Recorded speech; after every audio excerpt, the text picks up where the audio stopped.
Who are you to decide what I do with my body? My fiancé snapped in front of my parents when I joked about future kids. 3 weeks later, I gave her my answer. Sup, Reddit. I'm Brian, 29 male. Grab your popcorn because this one's a ride. 3 years with Caroline, thinking we were building something unshakable. We met at a friend's housewarming party, bonded over our mutual hatred of small talk and overpriced appetizers, and spent the next 3 years becoming the couple that other couples pointed to as proof that relationships could actually work. Same page on the big stuff, career timelines where we wanted to live, kids, eventually probably two, starting in our early 30s when we had more money saved and more stability locked in. Looking back, she had weird moments around baby stuff. If a friend announced a pregnancy, she'd smile and then get quiet. And anytime the talk got specific, she'd steer it back to, we've got time. I read it as practical. I was wrong. We had a running joke about naming our hypothetical son after my dad's childhood dog, this golden retriever named Chester. She'd pretend to hate it. I'd pretend to insist. We'd argue about it over breakfast like it was a real disagreement. Both of us trying not to laugh. It was our thing. One of many things. Sunday morning, breakfast at a diner near our apartment, where the waitress knew our order before we sat down. Eggs over easy for me. Avocado toast for her. Coffee that never stopped refilling. Thursday, night movie. Picks alternating who chose with veto. Power for anything involving puppets or excessive gore. A shared calendar, color-coded by category that she'd set up, and I'd actually learned to use inside. Jokes nobody else would understand. The kind of shorthand that develops when you spend years learning someone's rhythms, their moods, their tells. The engagement happened 8 months ago. I'd saved for the ring for a year, picking up extra weekend shifts at the distribution center where I worked as an operations supervisor, 14-hour days.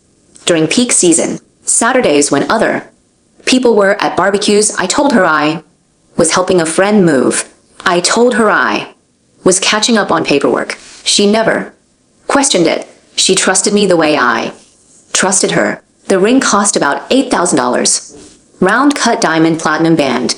I wanted her to look at it 50 years from now and still feel like it meant something. I proposed at Martinelli's, this little place we'd been going to since our third date. The owner, S, had watched our relationship develop over nearly 3 years of regular visits. He knew what we ordered. He knew our favorite booth. When I called to ask if I could propose there, he practically cried on the phone. Caroline cried when I got down on one knee. S brought out their signature tiramisu on the house. 2 spoons, the whole deal. Everything felt locked in, certain like we'd been heading toward this exact moment since the day we met. Her parents were thrilled when we called them that night. Her mom screamed so loud I could hear it through the phone speaker. My parents were thrilled when we drove over the next morning to tell them in person. My mom cried and hugged Caroline for about 5 minutes straight. We started planning. Within a week, venue research, caterer, tastings, DJ meetings. We were organized about it. We made spreadsheets. We set budgets. We divided responsibilities. This was how we worked as a team, splitting the load, building something together. By the time of the dinner at my parents' house, we'd put down deposits, totaling about $12,000. Venue booked for next October, a converted barn outside the city that Caroline had found on some wedding vlog. She'd shown me the photos. One night, her eyes bright with excitement. Can you picture it? I could. I really could. Catering was locked in. Photographer confirmed. DJ was some friend of a friend who gave us a good rate. My name was on most of the contracts since my credit score was better. We weren't keeping score. We were building a life. We'd been living together for 2 years in a 2-bedroom apartment I'd had before we met. Lease in my name. She paid her share of rent and utilities monthly through Venmo. Never missed a payment.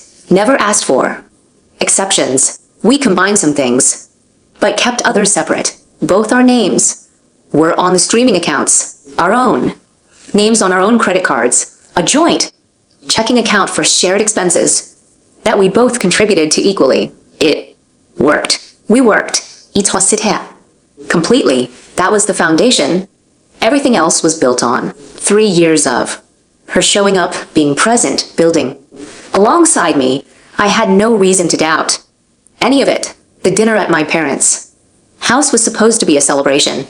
My mom had been asking to do a proper engagement dinner for months, something more formal than the backyard barbecue we'd thrown together right after the proposal. She wanted to cook her famous pot roast, use the good china that came out twice a year, make the kind of fuss she'd been waiting to make since I was old enough to date. My parents had been married 34 years. They understood commitment.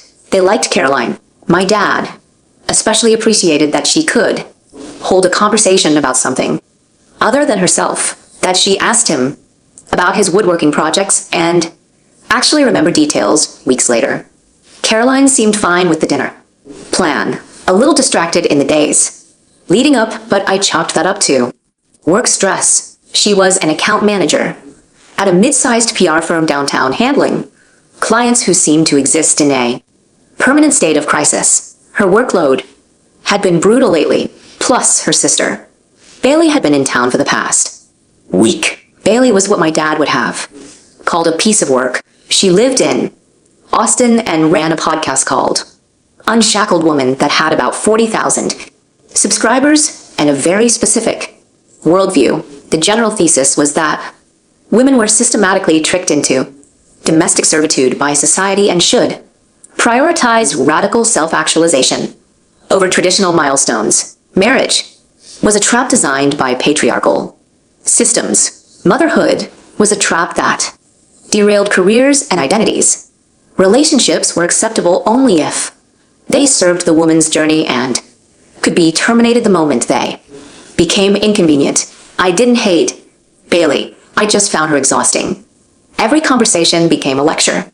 Every dinner became an opportunity to workshop material. The first time I met her 2 years ago, she'd asked if she could record our interaction for a segment on how women's partners respond to boundary setting. I'd said no thanks. She'd posted about it anyway without my voice, but with her commentary about my defensive body language and performative reasonableness. One of her followers had found my LinkedIn and sent me a message calling me a classic covert narcissist. That should have been a warning sign. Bailey saw everything as contempt. Real.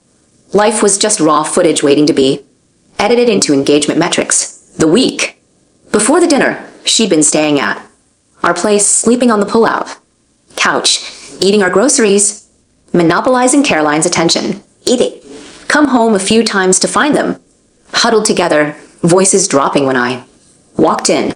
Bailey had her phone out, constantly, sometimes recording voice memos, sometimes just typing rapidly.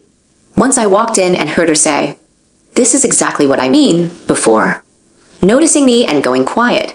I didn't think much of it. Sisters had private jokes. Bailey left 2 days before the dinner. On her way out, she'd hugged Caroline for a long time, whispering something I couldn't hear. Then she'd looked at me with an expression I couldn't read and said, "Take care of yourself, Brian." Weird phrasing, but I let it go. I was good at letting things go. The night of the dinner, we drove to my parents' place in the suburbs. 45 minutes of light traffic. The house smelled like my childhood when we walked in. Pot roast, lemon polish, old books on shelves that hadn't been reorganized since I was in middle school. For about 90 minutes, everything felt perfect.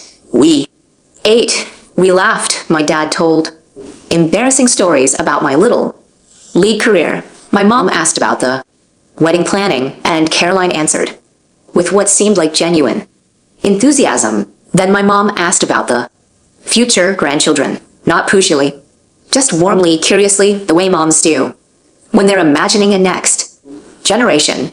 I made a joke about cribs throwaway line I'd made a dozen times. Before without incident. Caroline's face changed instantly like a switch had been flipped somewhere behind her eyes.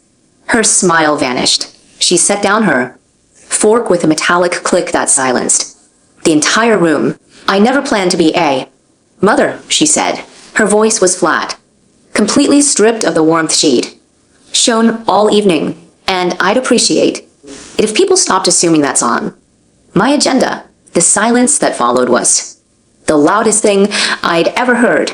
My mom's face froze, caught between confusion and concern. My dad sat down, his fork slowly.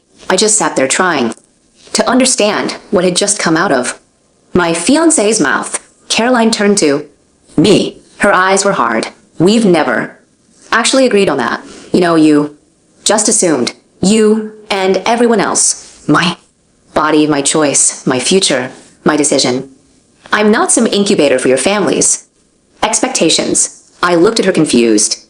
Caroline, I was just what? Just deciding my life for me? Just treating me like I'm here to fulfill some checklist your parents have been holding on to since you were born.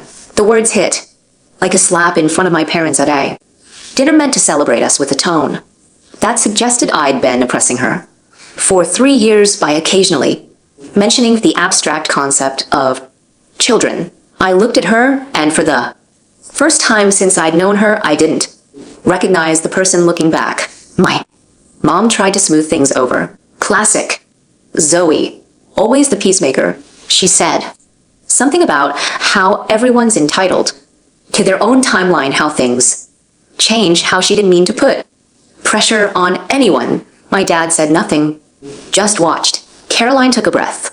For a second, I thought she might apologize, might realize how badly this had landed, might try to walk it back. Instead, she doubled down. I'm just tired of the performance, she said. Tired of pretending I'm excited about things I'm not excited about. Tired of nodding along to conversations about nurseries and baby names like that's some inevitable destination I've agreed to. We've talked about this, I said. My voice came out steady, which surprised me multiple times. You said you wanted kids eventually, maybe not right away, but someday. You said that, Caroline. Not me assuming. I said what I needed to say to avoid conflict. That's what women do. We accommodate. We perform. We say what people need to hear. The words landed with a weight she probably didn't intend, or maybe she did. Either way, they clarified something I hadn't wanted to see. So, you've been lying to me. I've been protecting my autonomy. I said. My napkin on the table stood up. I think we should go. Caroline looked surprised. Maybe she'd expected me to argue. Thank you for dinner, I said to my parents. It was excellent. I'm sorry about this. I collected Caroline's purse from the sideboard, stood by her chair, waited. She looked at me for a long moment. Then she stood up and walked toward the door without looking at my parents, without apologizing, without acknowledging that she'd just detonated something in the middle of their dining room. Behind me, I heard my mom start crying. I closed the door behind us. The drive home was 28 minutes of silence. Caroline sat with her arms crossed, radiating defensive energy, waiting for a fight I wasn't going to give her. Every few minutes, she'd make a small sound, a sigh or a huff, like she was preparing for confrontation. I didn't say a word. When we got home, she went straight to the bathroom. Long shower. The kind you take when you're avoiding someone or gathering your thoughts for battle. She came out 45 minutes later, sat in the chair across from me. You're not going to say anything? What would you like me to say? The conversation went in circles for an hour. She blamed me for putting her on the spot. I pointed out she'd ambushed my parents at their own table. She said she was finally being honest. I said she'd been lying for 3 years about something fundamental. At one point, I asked what she actually wanted from this relationship, not what she thought she should want, not what Bailey told her to want. Her phone buzzed. She glanced at it. Her expression shifted. I want a partner who respects my choices without interrogating them, and I want a partner who doesn't hide fundamental life decisions until we're 8 months from a wedding. Seems like we both have things to think about. I slept in the bedroom. She slept on the couch. Her choice. I didn't sleep much. Just lay there in the dark running calculations. I didn't want to run. The next morning felt like the first day after something broke. But before you figured out how badly, Caroline acted like nothing had happened. Made coffee, scrolled her phone, asked what I wanted for dinner. Like we hadn't just detonated something. At my parents' table, 12 hours earlier, I played along, went to work, came home, ate dinner in front of the TV. We moved around each other like strangers sharing an apartment, polite, distant, careful. 3 days in, I called James. James was my oldest friend.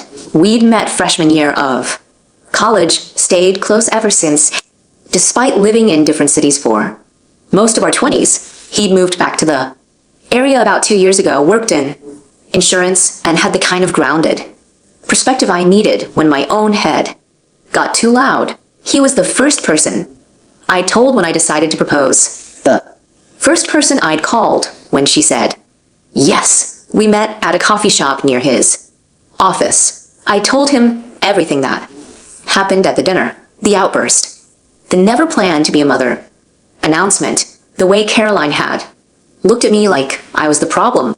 James listened without interrupting.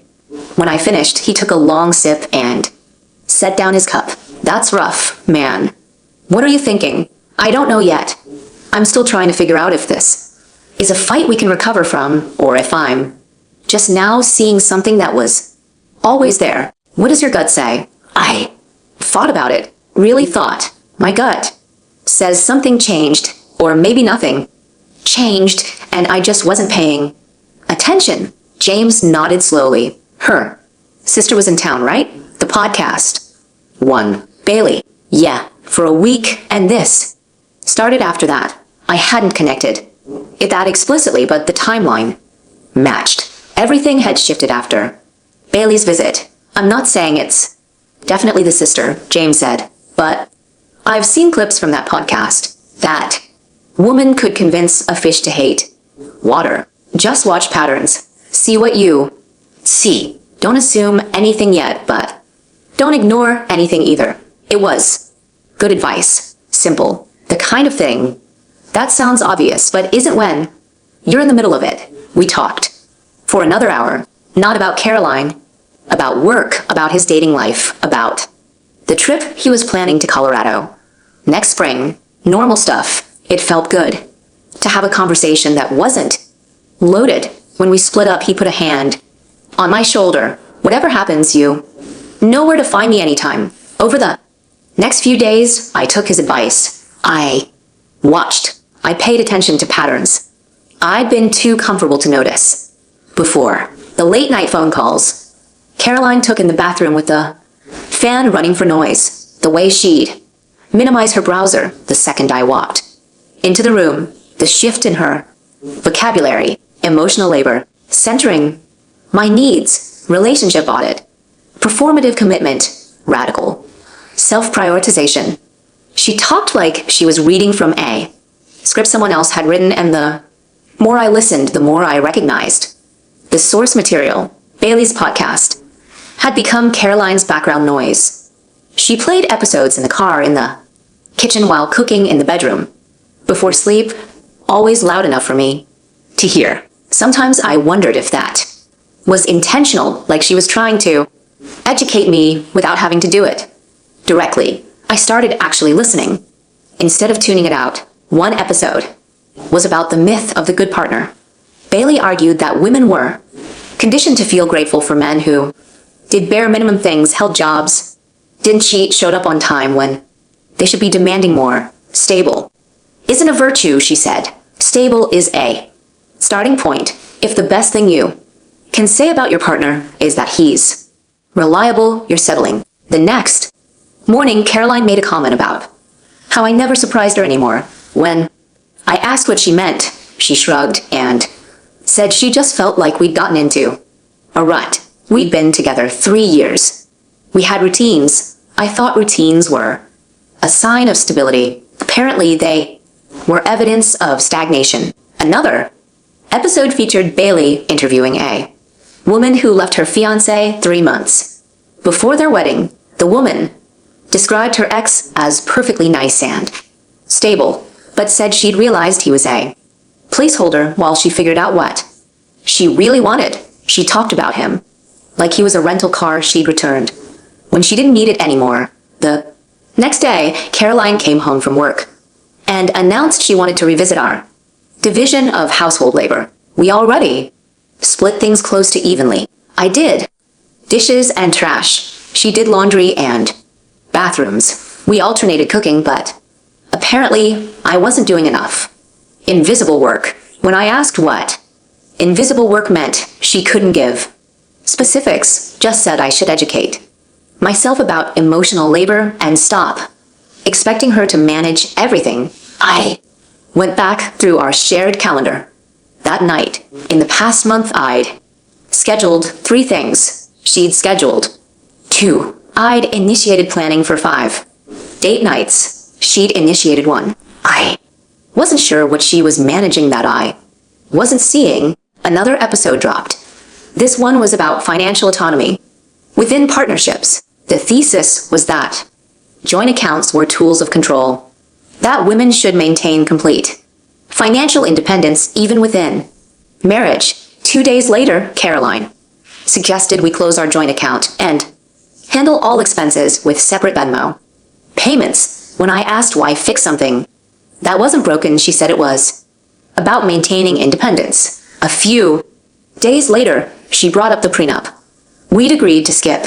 Maybe we should reconsider, she said, just to protect both of us, just in case. I noticed she'd stopped wearing her engagement ring around the apartment. When I asked, she said it bothered her skin. She'd worn it daily for 8 months, never mentioned discomfort once. Suddenly it was irritating. The physical affection dropped off too. I'd reach for her hand. Watching TV, she'd find a reason to get up. I'd lean in for a kiss goodbye in the morning. She'd offer her cheek. Either suggest date nights. She'd have other plans, always with friends, always vague about the details. The clearest moment came on a Thursday night. Caroline was on the phone with Bailey in the living room, not bothering to lower her voice. I was in the kitchen making dinner, clearly visible through the doorway. I know, you're right. I just need to figure out the logistics before I make any moves. It's complicated when you're this deep in. Pause. No, he doesn't suspect anything. He thinks we're fine. I'm just trying to get my ducks in a row before I blow up our lives. She laughed at something Bailey said. Yeah, I'll call you tomorrow. Love. You too. She hung up, walked past me to the bedroom, and said she had a headache and was going to bed early. I stood in the kitchen for a long time after that. The pasta I'd been making went cold. She's already thinking about exit strategies. That's when I started seeing things for what they are and started checking out. But the final nail in the coffin, never saw that coming at all. The discovery didn't come in one clean moment. It came in pieces, the way these things actually happen. The first piece was an accident. About a week after the dinner, I was working from home. Caroline was cooking and asked me to grab her iPad from the bedroom. She wanted to follow a recipe. I found it on the nightstand, picked it up, and the screen lit with a notification preview. Text from Bailey. Did you reschedule the follow-up appointment? They said 6 weeks. Post-procedure is standard for the check-in. I stared at the words for maybe 5 seconds before the screen went dark again. Post-procedure. Follow-up. Appointment. 6 weeks. I brought her the iPad without saying anything. She took it, glanced at the screen, and something flickered across her face before she smiled and said thanks. I didn't mention it, but I started doing math. The second piece came a few days later. Rosa was a mutual friend. She'd known Caroline Since college, we'd been to her wedding. Last year, had her and her husband over. For dinner a few times. Good people. She texted me out of the blue asking if we could meet up. Said it was important.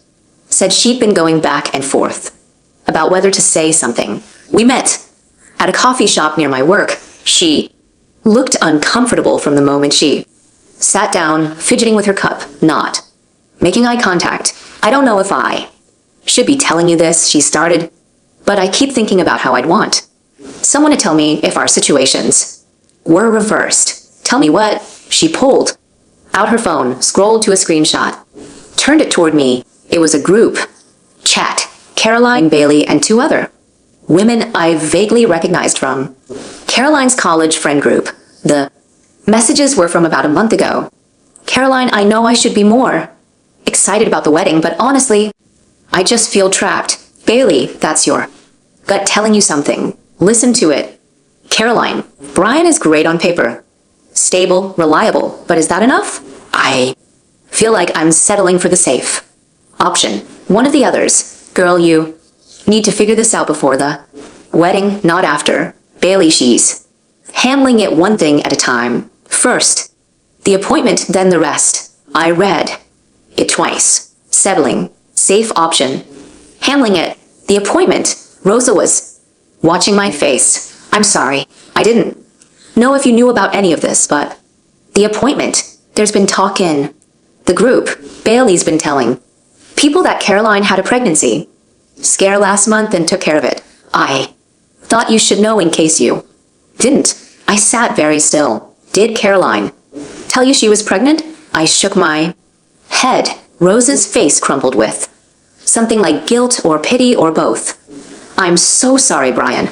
I really am. The third piece was confirmation. That night I didn't go digging through her private stuff. I didn't need to. Our insurance sends explanation of benefits letters sometimes. The boringness is not a bill envelopes. There was one addressed to her in the mail tray that she hadn't opened yet. I stared at it for a minute, then opened it. Provider name, date of service, and a line item that made my stomach go cold. Pregnancy. Termination services follow-up included. She'd been pregnant. She'd terminated the pregnancy. She'd never said a word to me about any of it. I sat on the couch until 2 a.m., not moving, not sleeping, just sitting there in the dark, processing her body, her choice. I believe that, still do. If she'd come to me, told me she was pregnant, told me she didn't want to continue, we could have talked about it. It would have been hard, complicated.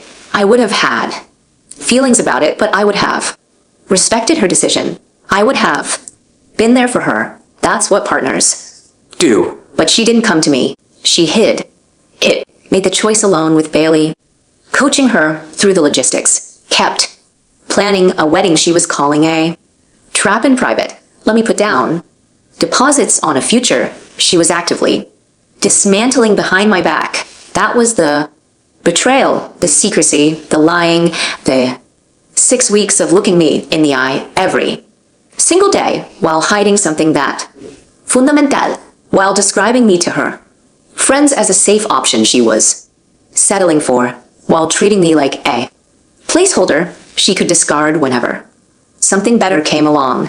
I didn't get angry. Anger would have been easier. Honestly, something to burn through. Burn. What I felt instead was cold. Clear, certain. This woman was not who I thought she was. This relationship was not what I thought it was. And the future I'd been building for 3 years had been fiction the whole time. I didn't confront her that night. Didn't say a word. Just sat there in the dark until I heard her alarm go off in the morning. Then I got up, went to work like nothing had changed, but everything had changed. And I knew exactly what I needed to do next. I spent the next week quietly, taking my life back, just handling what needed to be handled. The wedding. Vendors came first. He made at least put them in order of complexity and started working through it on lunch breaks. Calls from my car in the parking lot, where nobody could hear. The venue was the biggest one, $5,000 down on a Converted barn that Caroline had fallen in love with. I dialed the number, got the event coordinator, and explained, "Hi, I need to cancel a booking for next October. Reservations under my name." "Oh, I'm sorry to hear that. Can I ask the reason?" Engagement ended. The coordinator's voice shifted from professional to sympathetic. "I'm so sorry. Let me pull up your contract and see what we can do." We were inside the cancellation window, which meant technically they could keep everything. But she transferred me to the manager, a woman named Samantha. "We don't like to keep people's money when their lives are falling apart," Samantha said. "Let me see what I can work out." Old music, 3 minutes. Then she came back. "I can refund 3,000 of the 5. We've turned down other bookings for that date, so we have to keep something. But I want to help. Thank you. I appreciate that. And for what it's worth, I've been where you are." It does get better. The caterer was trickier. Their cancellation department was efficient but firm. "Weddings off. Need to cancel. What's the refund situation?" "You're inside the penalty window. We can refund half the deposit, minus a processing fee. 4,000 down, 2,000 back, another 2 grand gone." "That's fine. Confirmation will be in your email within the hour. I hope things work out." The photographer remembered me when I called. She'd had a calm energy at the consultation. Asked good questions. Seemed genuine. "Brian, hi. How are preparations going?" "Actually, that's why I'm calling. Weddings off." Silence. "Then, are you okay?" I appreciated that. She asked about me first. "I will be. Just need to get through the next few weeks. I can refund half your deposit.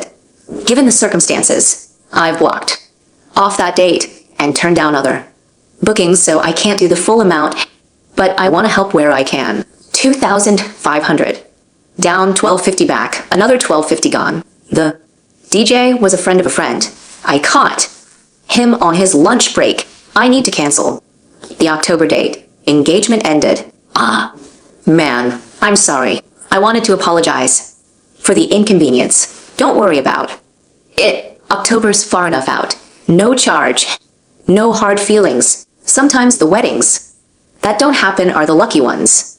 Better to know now. For calls, maybe 2 hours total. 12,000 in deposits. Recovering about 6 and a quarter. The price of learning a lesson I needed to learn. The apartment was simpler than I'd feared. Lease in my name alone.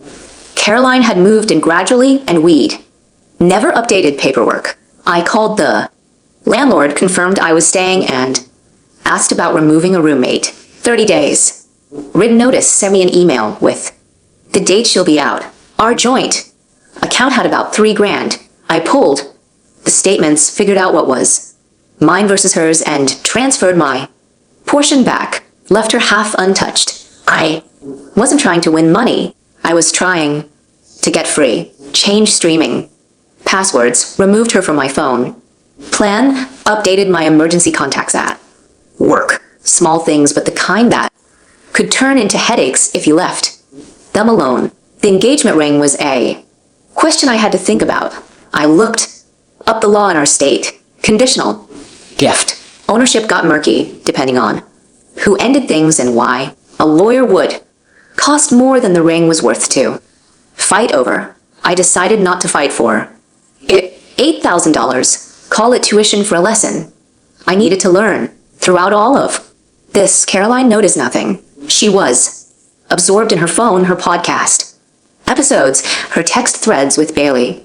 We existed in the same apartment like roommates who weren't particularly close. On Friday night, I got a text from an unknown number. "Hey, this is Bailey. Caroline says you've been acting distant lately. I think we should talk. I'm in town this weekend." I didn't respond, but I knew she'd show up. Anyway, content opportunities didn't knock twice. Saturday morning, clear skies. The first day of whatever came next. I made coffee, sat at the kitchen table, waited. Caroline shuffled out around 10:30, checking her phone before She even made eye contact with me.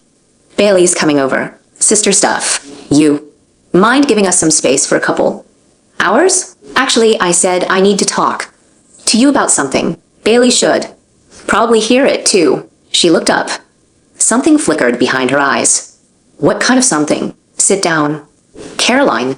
She didn't move. You're scaring me. Sit down. She sat slowly. I took a breath, kept my voice level. I know about the procedure. 6 weeks ago, I saw the notification on your iPad when you asked me to grab it, and an insurance phobia showed up after that. The color drained from her face for a long moment.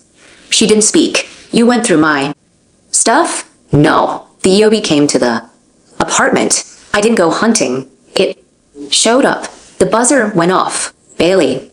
Perfect timing. Let her up. I said she should hear this. Caroline walked to the intercom like she was moving through water. A minute later, Bailey came through the door with a shoulder bag and her phone already in hand, screen angled, like she was ready to capture something. What's going on? Bailey looked between us. Caroline, you look pale. What did he do? She's fine, I said. We're having a conversation. You're welcome to stay, but put the phone away. I have every right to put the phone away. This isn't content. If you want to narrate your feelings later, knock yourself out. Not.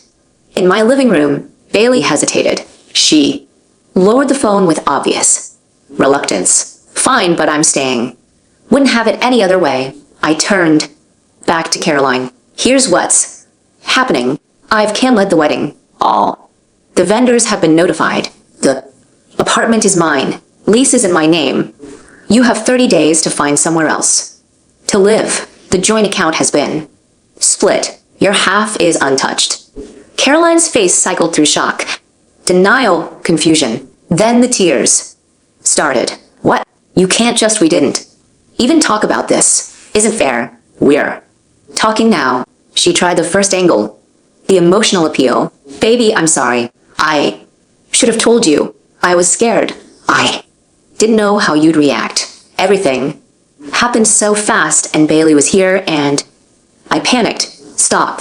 I held up a hand. You weren't scared.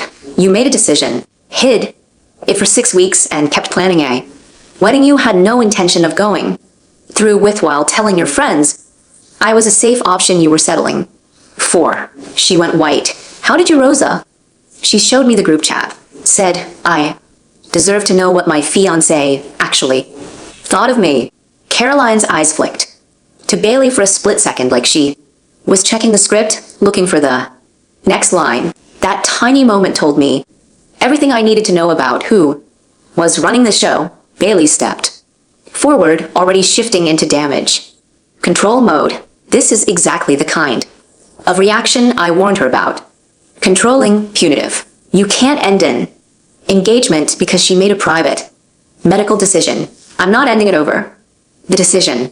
I'm ending it over the lies, the secrecy, the 6 weeks of looking me in the eye while hiding something that fundamental. The fact that she's been describing me to friends as a placeholder while I've been planning a future she was actively sabotaging. Bailey's face twitched. She hadn't expected me to have receipts. Caroline tried angle 2 deflection and minimization. You're overreacting. This is one mistake, one secret couples get through worse than this. We can work on communication. We can go to therapy with someone who's been describing me as a placeholder to her friends for months. No thanks. Caroline tried angle 3. Bargaining with promises. We can work through this. Couples therapy, individual therapy, a break while we figure things out. Whatever you need. Brian, I'll do whatever you want. I love you. You don't get to love someone you've been lying to for months. You don't get to call it mistakes when you had a whole support system helping you hide things. This isn't a misunderstanding. This is who you are. She shifted to angle 4. Righteous indignation. The tears stopped. You know what? Maybe I did settle. Maybe you're exactly as boring and controlling as Bailey said you were. Maybe I should have ended this months ago instead of trying to make it work. Maybe you should have, but you didn't. You stuck around. While I paid for wedding deposits, while I planned a future you were actively undermining. That's not settling. Caroline, that's using someone. The room went quiet for a moment. Angle 5. The threats. Her voice hardened. If you do this, I'll tell everyone what kind of person you are. I'll post about it everywhere. I'll make sure everyone knows you abandoned me over a medical decision. I looked at her for a long moment. Go ahead, tell whatever story you want. Post whatever you want. I'll tell the truth that I ended an engagement with someone who lied about fundamental things while planning a wedding she never intended to follow through with. People can decide for themselves. She had nothing left. The manipulation playbook was exhausted. The tears weren't working. The threats had bounced off. She just sat there looking smaller than I'd ever seen her. I stood up. The ring. Keep it. Sell it. I don't care. Consider it severance. Severance. Cheaper than a divorce would have been if I'd married you and found out all this 2 years from now. Consider it a mutual win. I grabbed my jacket, walked toward the door. I'm going out. When I get back, I'd appreciate if you'd started making arrangements. 30 days. I paused at the door, looked at Bailey.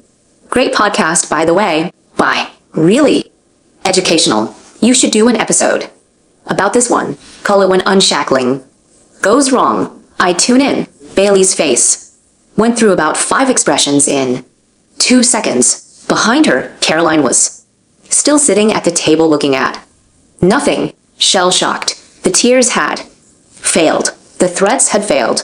And now, she was sitting in an apartment she'd have to leave, facing a future that looked nothing like what she'd planned.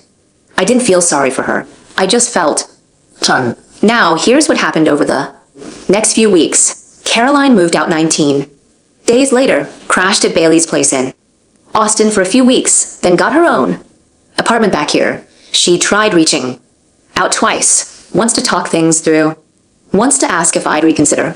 I didn't respond to either. Some doors closed for a reason. As for Bailey, she did make an episode about it, called it When Sisters Choose Themselves, framed the whole thing as Caroline's awakening and me as the controlling ex who couldn't handle a woman with boundaries. Got about 200 comments. Most of them were women saying Caroline dodged a bullet.